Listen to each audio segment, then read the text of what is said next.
Welcome, Table for One. I'm your host Timmy, and welcome to another episode of the Heart Ablaze podcast.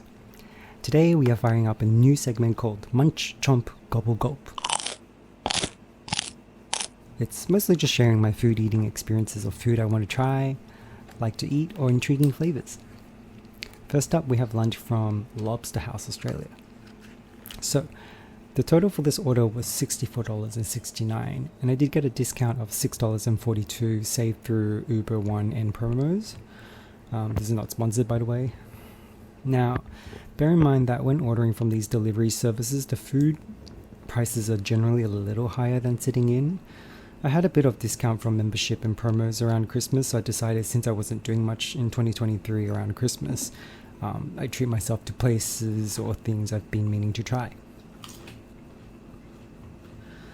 The lobster roll with two sides of regular crisps and nori crisps, each costing $4.88.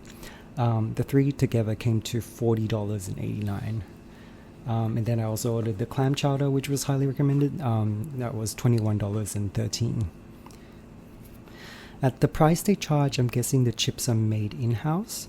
Everything overall tasted good in quality. I'm talking flavor, texture, and how they serve things. The simple, regular salted crisps were still very crispy when they arrived, even though there was a slight delay on a humid day. They were nicely seasoned, and that's really crucial when it comes to a more basic food item. I love chippies to death, but crisps probably sit above it simply because it's available at groceries and are just that much more accessible at various price ranges. But if anything, the price could also be the serving size, as it was a fairly generous amount of crisps. The clam chowder was one of the highest rated items, and I can't really recall if I've ever had clam chowder before. If I did, it's been that long that I can't remember. Pretty low bar to set, but honestly, I wasn't expecting to love it so much. I can tell you right off the bat, after one spoonful, that you absolutely need to include that in your order. The chowder was like super creamy with a heavy cream base, but not stodgy or too viscous in any way. It's really well seasoned, and the fresh parsley is a nice touch, adds an extra oomph for flavor and nice pop of color. Lots of bacon and big cubes of potatoes that were soft and creamy. Onions gave it that little sweetness to offset all that umami flavor. Like I said, bold, simple flavors seem to be what they go for here, and they had done it particularly well here. Now, I'm switching over to the main. The nori crisps were pretty good. I feel like it needed a bit more of the seaweed flavor, or maybe a bit of that fishy flavor. I like crisps, as I said, so I wanted to order both to try it out, and I like heavier flavors personally. So I think for me, the flavor is a little on the subtle side. A big part of trying Lobster House was because I honestly can't remember when I last had lobster, and definitely haven't had a lobster roll too. I do really enjoy seafood, but as it's often pricey, I find myself opting for other options and only get it as a treat occasionally. So excuse me for my confusion here, but I believe they gave a wedge of lemon, very nice, and some melted butter. This was confirmed later when I checked their website.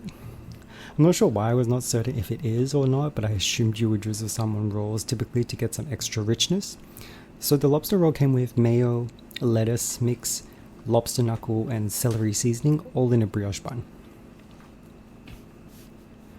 The bun was really nice, super fluffy, soft, lightly toasted, so really lovely, subtle textural contrast that plays well with the brioche quality. And I think the richness and touch of sweetness really comes together with the rest of the components. Now, I don't eat lobster very often, and I'm not sure how to describe the flavor. It's different to crab. I get the freshness and creaminess from the lettuce mix and mayo. There's a very distinctive fishy flavor to it. It's not the off flavor kind of fishy, like a heavy, more slight briny kind of fish flavor, but more along the prawn line. I think it took me by surprise a little because I haven't had something like that for some time. It was tasty, but I definitely felt it needed lemon juice and butter to help mute it a little for all the other simple flavors to shine through. The meat was really juicy and tasted fresh. I really enjoyed it, but for a similar price range, and I was tossing up between the two, I kind of wish I had chosen the other option to have 3 kinds of half rolls, one with crab and one with prawn, along with the lobster one. When I'm eating out or doing takeout, the variety really excites me. But in the end, I was thinking along the line of letting the lobster have its full moment without too many distractions, so I can really pinpoint how high this expensive item sits on my list of favorite foods. Not gonna lie, it was absolutely delicious and hit the craving, and the crisps are such a good pairing with the roll, as you can see from my happy reactions. But on a personal level, I think I'm just not a lobster gal. I'd eat it and enjoy it fully, but I probably won't be going out of my way to search it out at the price range it's usually at. That being said, I think at around $60 for 2 main items and 2 sides with seafood involved and ordered for delivery, it's a fairly normal price range these days. Crazy, huh? But next time I'd be keen to try out the other mains, especially one of the rolls that had chili paste in it. How did I miss that?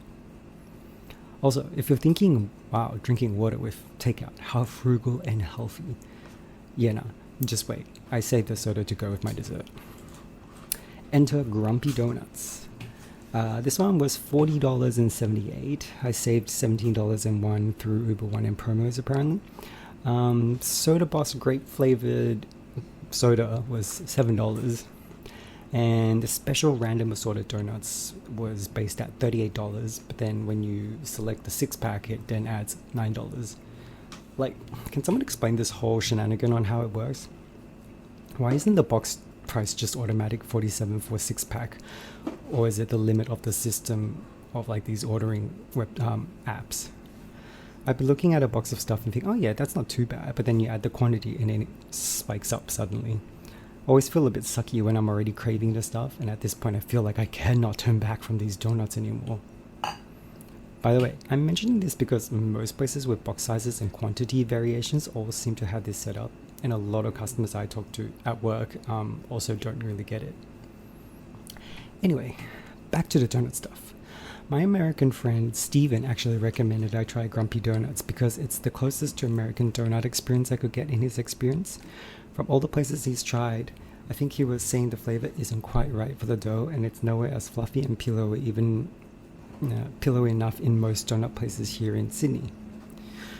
You might not necessarily agree, but I think chewy candies like Haichu from Japan in particular, the best flavors often include grape. The Soda Boss drink is an Australian-owned company. Tastes like eating a grape Haichu and sipping on a Ramune or Sprite. It's super sweet, fizzy, and really nice and grapey. It's actually really good.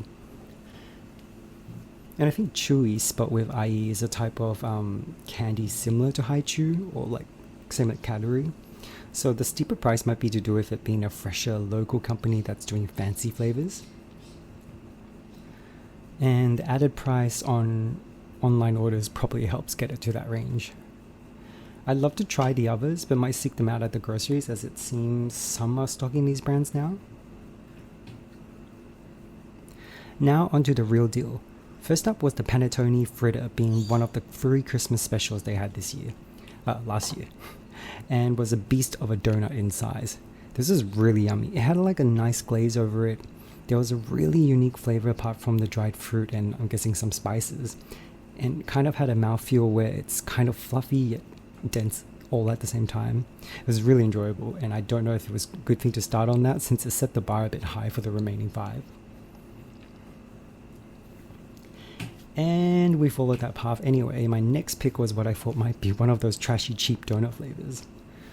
Passion fruit pavlova. Now, passion fruit is a big yes for me. Pavlova, not so much, because usually meringue doesn't have that much going on for it and relies heavily on a balance of other salty, tangy, or torch flavors to complement it. Boy was I wrong. So the pavlova crumbs on top seem to have some kind of crushed freeze-dried berry powder incorporated into it. I'm guessing like raspberry. With such a good donut base, it was already quite delicious, but it wasn't mind-blowing per se. Then I got to the passion fruit part in the middle, and the whole combination was so good, which leads me to my only critique. I think they should have glazed the donut with the same filling or gave the donut more of that filling, because the components don't fully shine and eaten separately, so I had to try and savor the filling to kind of each bite around the pavlova bits. But yeah, so good. There was apparently this is probably apparently a Christmas staple since 2016. And at this point, I had no doubt this was by far one of the nicest donut dough that I've had in general. And can we talk about what on earth is up with my... I'm sorry to say, but silly me somehow didn't press record for the last 4. but they didn't beat the first two anyway, so I can live with that. But I give you a quick rundown of the four. The second Christmas special was the gingerbread donuts, and this was actually my least favorite, although it was very cute in the way it was made. I don't know what it was. It didn't taste like gingerbread flavor to me, but instead just kind of an all-round, somewhat odd flavor that I couldn't put my finger on. If there was this footage, it was me being confused with every bite and nibbling on different components, trying to figure things out. It's funny because it didn't taste bad. I just didn't know what I was eating. The third Christmas special was Black Forest cake donut. So, it's not a yeast raised donut, but a cake donut. And I love the old school kind of nostalgic presentation with the glacé cherry on top. The chocolate cake base was pretty good, but I honestly feel like it could be a little bit sweeter and maybe needed some cherry flavor or more of it. I'm going to gloss over the cinnamon donut. It's a classic, it's super tasty and well made, nothing too surprising here with their level of donuts. And finally, I believe it was a caramel glazed donut. I'm going to say it tasted not too much like caramel. I do really like the way they make the glaze though. The consistency and smoothness of all of them are also good. Anyway, thank you so much for joining me for this new segment, and I hope I'll get to share more fun eating and intriguing food with you guys. Big hugs, and don't forget to munch, chomp, gobble, gulp. See you in the next episode of Heart Ablaze. Bye!